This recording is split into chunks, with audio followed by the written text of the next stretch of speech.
Ellen DeGeneres had interviewed guests spanning multiple generations throughout her decades-long career, from young prodigies sharing their talents to centenarians reflecting on life's lessons, but nothing could have prepared her for the afternoon, when what seemed like a routine conversation about aging gracefully and staying connected across generational divides would evolve into one of the most mutually educational and eye-opening experiences she had ever encountered.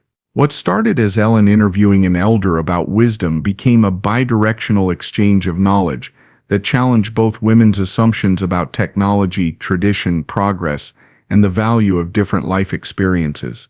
It was a golden Thursday afternoon at the Ellen Studios, and the atmosphere was respectful and contemplative as they prepared for what was scheduled to be an inspiring episode about intergenerational wisdom, the value of elders in society, and the importance of preserving knowledge and traditions across age groups. Ellen, wearing a sophisticated navy blazer over cream-colored pants, was looking forward to interviewing Margaret Chen, a remarkable 89-year-old retired professor and community elder whose lifelong commitment to education, traditional crafts, and mentoring young people had made her a beloved figure in her community and a voice for the importance of intergenerational connection. Margaret's story was exactly the kind of enriching narrative that Ellen loved to feature, someone who had lived through extraordinary historical changes, had accumulated decades of wisdom and perspective, and was passionate about sharing her knowledge and experience with younger generations who might benefit from her insights. According to her preliminary materials, Margaret had taught high school for 45 years, had mastered traditional arts including calligraphy, quilting, and herbal medicine, and had been working to bridge generational divides by teaching practical life skills that were in danger of being lost in the digital age. Our next guest has lived through more change than most of us can imagine and has dedicated her life to passing wisdom to younger generations, Ellen announced to the attentive studio audience. She's a retired teacher who believes that every generation has something valuable to teach and something important to learn. Her mission is to make sure that useful knowledge and life skills don't disappear just because technology offers new solutions. Please welcome educator and community elder Margaret Chen. The audience offered warm, respectful applause as Margaret walked onto the stage with careful but confident steps. She was an elegant woman with silver hair styled in a neat bun, wearing a beautiful lavender dress and carrying a small woven basket that suggested she had brought something to share. What struck Ellen most was the alertness and curiosity in Margaret's eyes, not the vague pleasantness sometimes associated with elderly guests, but the sharp intelligence of someone who remained actively engaged with the world. "Margaret, welcome to the show," Ellen said warmly as they embraced gently. "Thank you, dear. This is quite an adventure for someone my age," Margaret replied, her voice carrying the measured cadence of someone from an era when words were chosen more carefully. "Tell us about your mission to preserve traditional skills and knowledge. Why do you think this is important in our modern world?" Margaret's expression became passionate as she began explaining her work.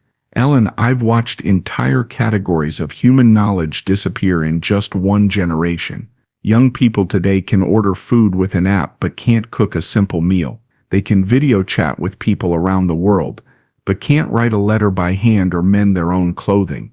Ellen felt slightly defensive hearing this common critique of modern life. But Margaret, isn't technology making our lives easier and more efficient? Why go backward to more time-consuming methods? "It's not about going backward, dear," Margaret said with gentle patience. "It's about maintaining options and self-sufficiency. What happens when the power goes out, when the internet fails, when supply chains break down? Traditional skills aren't just romantic nostalgia. They're practical backup systems for life." Ellen considered this perspective thoughtfully. "I hadn't thought about it as a backup system. Can you give me an example?" Margaret opened her woven basket and pulled out materials for what appeared to be natural fabric dyeing.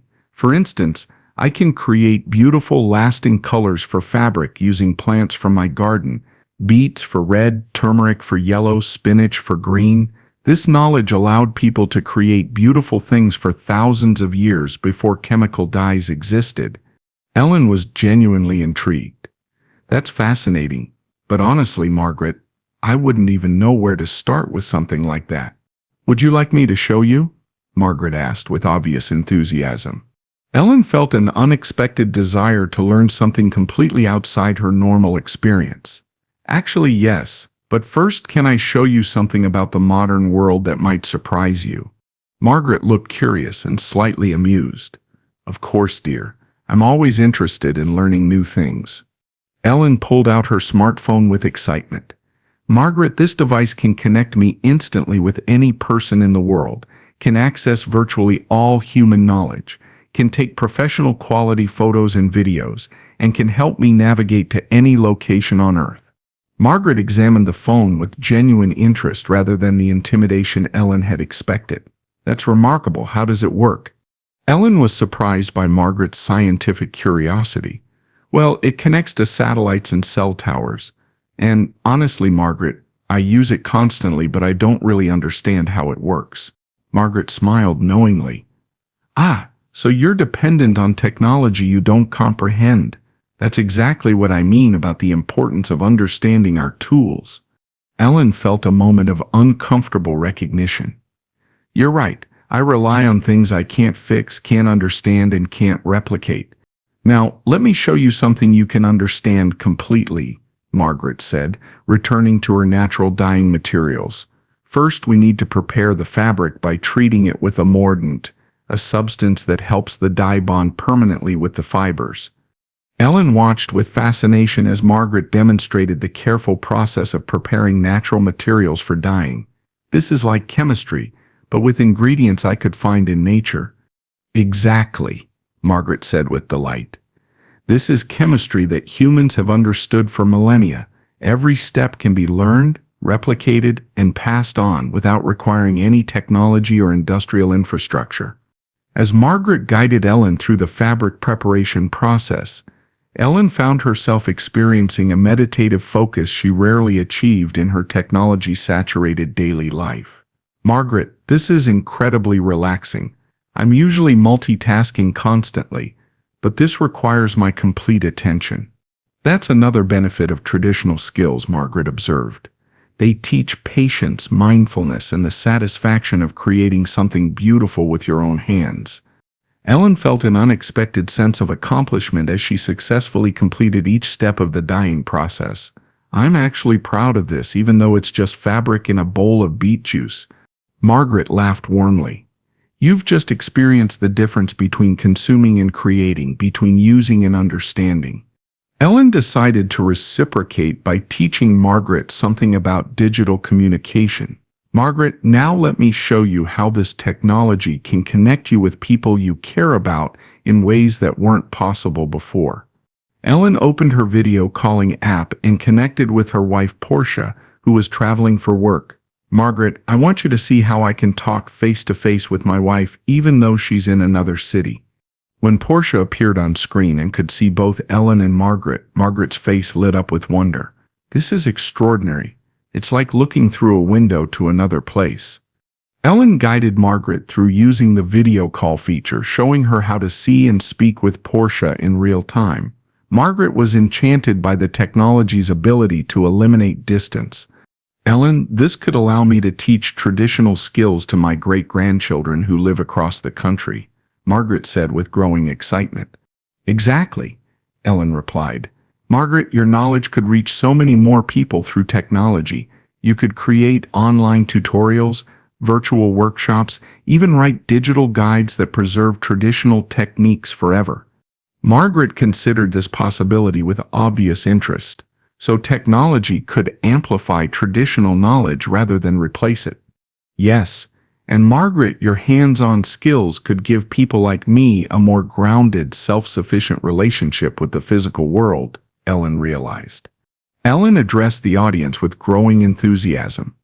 Folks, what's happening here is exactly what Margaret believes in, different generations teaching each other instead of dismissing each other's knowledge. She looked back at Margaret with newfound appreciation. Margaret, you're teaching me skills that could make me less dependent and more creative, and maybe I can help you reach more people with these valuable traditions. Ellen, you've just demonstrated why intergenerational connection is so important, Margaret said thoughtfully. I was focused on preserving old knowledge, but you've shown me how new tools can help old knowledge reach new generations." Ellen felt inspired by the possibilities this suggested. "What if we combined your traditional skills teaching with modern communication technology? You could mentor people globally while they learn hands-on skills locally." Margaret's eyes sparkled with possibility. "We could create learning networks that connect elders who hold traditional knowledge with young people who want to learn self-sufficiency skills." Ellen turned to address the cameras. "Margaret is teaching me that wisdom isn't about choosing between old and new. It's about understanding what each generation brings and how they can complement each other." Margaret nodded in agreement. "And Ellen is showing me that technology isn't the enemy of tradition. It can be tradition's ally in reaching new learners." Ellen made a spontaneous decision. "Margaret, would you be willing to come back regularly to teach traditional skills on the show? We could create segments that combine your hands-on teaching with modern sharing techniques." "I would love that," Margaret replied with obvious joy. "But only if you'll continue learning alongside the audience. Your questions and discoveries make the teaching more effective." Ellen felt genuinely excited about continuing this learning relationship. "Margaret, you've opened my mind to knowledge I didn't know I was missing, and I hope I've shown you new ways to share what you know. You've taught me that my knowledge isn't obsolete, it's needed," Margaret said warmly, "and that reaching people requires understanding their language, whether that's technology or traditional craft." 3 months later, Ellen launched Wisdom Exchange, a regular segment featuring Margaret and other elders teaching traditional skills while Ellen and younger guests demonstrated modern tools that could amplify and preserve traditional knowledge. The combination proved wildly popular with viewers across generations.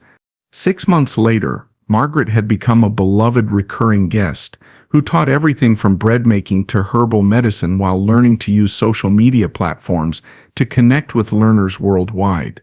Ellen, meanwhile, had developed a small but thriving garden and had learned to cook, sew, and create natural household products. "What that day taught me," Ellen reflected months later, "is that generational divides are often based on misunderstanding rather than real incompatibility. Margaret showed me that traditional skills aren't outdated, they're foundational, and I hope I showed her that new tools can honor and extend old wisdom."